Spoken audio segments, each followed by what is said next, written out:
This week we're going to look at a major revolutionary movement that swept across West Africa in the 18th and especially in the 19th century. Again, in keeping with earlier discussions, I'm looking at a specific region so that we have a better sense of how Africa was actually divided up historically. In this case, I'm coming back to the area where Islam was important, and that region really stretches from what's now Senegal on the Atlantic coast all the way across Africa to the Red Sea. And one of the events that happened in the developments that happened in the 18th and 19th century was a revolutionary movement that swept across this part of Africa that was associated with the idea of jihad, the idea of holy war. And so what I want to do in this week's assignment is to really look at this movement, the jihad movement, its origins,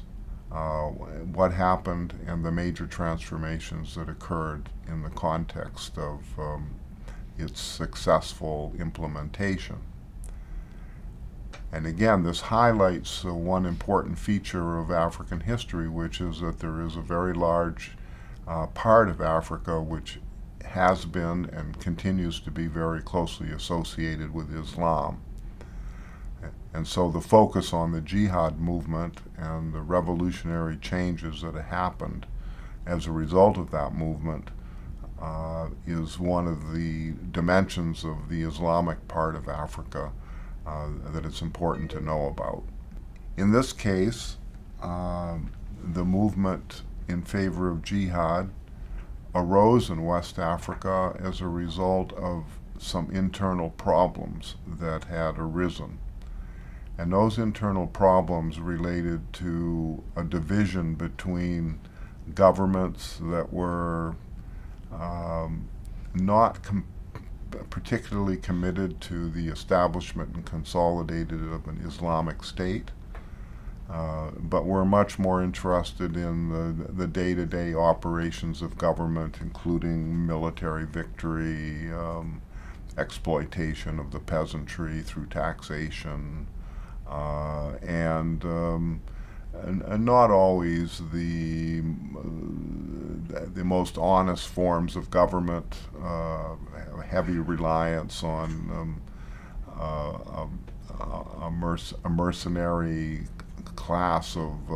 young men who were more interested in drinking and booty than in pursuit of anything to do with Islamic education. So a reaction to this set in,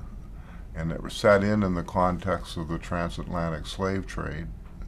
because Muslims who were very serious about their religion didn't like the idea of doing any trade with Europeans, or specifically because they were Christian and things were perceived in very religious terms. And the slave trade was seen in that way, that Muslims really shouldn't be selling people, slaves or anybody, to Christians. And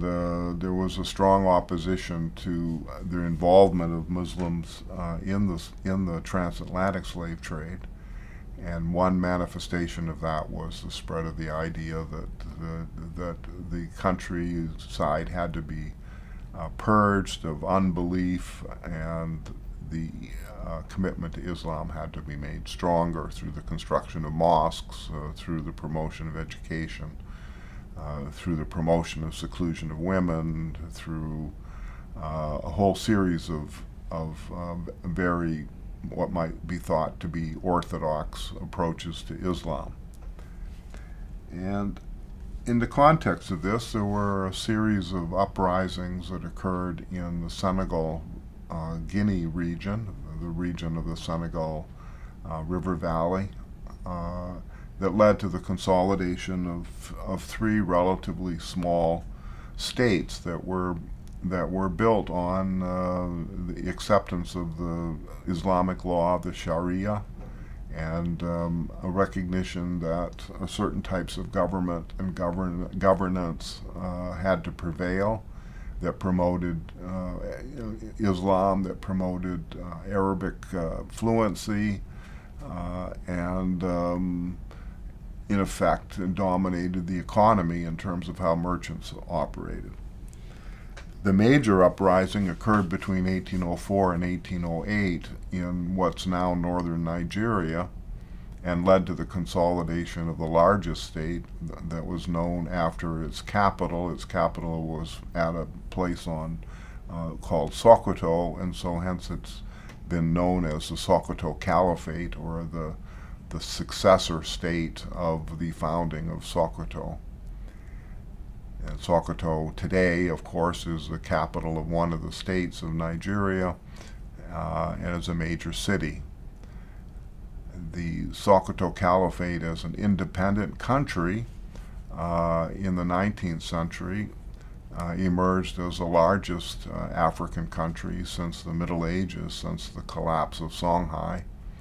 that we talked about earlier. And so the Sokoto Caliphate was a state that really stretched from modern Burkina Faso, south of Timbuktu, all the way to the Central African Republic, across Nigeria, Niger, and Cameroon,